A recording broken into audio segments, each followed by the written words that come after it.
Hey everyone, welcome back to my mini blog. Video দেখে তো বুঝতেই পারছো, দিনটা ছিল 15ই আগস্ট, ভারতের স্বাধীনতা দিবস। আশেপাশের মাইকে বাজা দেশাত্মবোধক গান শুনতে শুনতে ব্রেকফাস্ট সেরে আমরা চলে এসেছিলাম মায়ের কাছে। সন্ধ্যের দিকে আমরা গেছিলাম সিটি সেন্টারে, কারণ মলে অফার চলছিল ইন্ডিপেন্ডেন্স ডে উপলক্ষে। তারপর আবার হলিডেও ছিল, তাই মলে বেশ ভিড় হয়েছিল।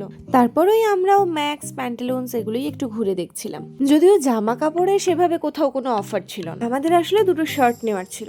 সেই দুটো শার্টই নিয়ে আমরা চলে এসেছিলাম স্মার্ট পয়েন্টে। ওরে বাবারে, বাইরের ভিড়টা ভিড়ই নয়, স্মার্ট পয়েন্টের ভেতরে পা ফেলার জায়গা নেই, জিনিসপত্র রাখার জন্য ট্রলি সব শেষ। তবে হ্যাঁ, এখানে সবকিছুতে অফার খুব ভালো ছিল, সেই জন্য বিল করাতে গিয়ে দাঁড়িয়ে দাঁড়িয়ে আমাদের সব এনার্জি শেষ। মানে ভেতরের ভিড়ে এমন অবস্থা হয়েছিল যে বাইরে কিছু খেতেও ইচ্ছে করছিল না, তাই একটা করে আইসক্রিম খেয়েই আমরা বাড়ি চলে এসেছিলাম। আর আমাদের মিনি ব্লগগুলো যদি তোমাদের ভালো লেগে থাকে তাহলে লাইক, শেয়ার, সাবস্ক্রাইব অবশ্যই করো।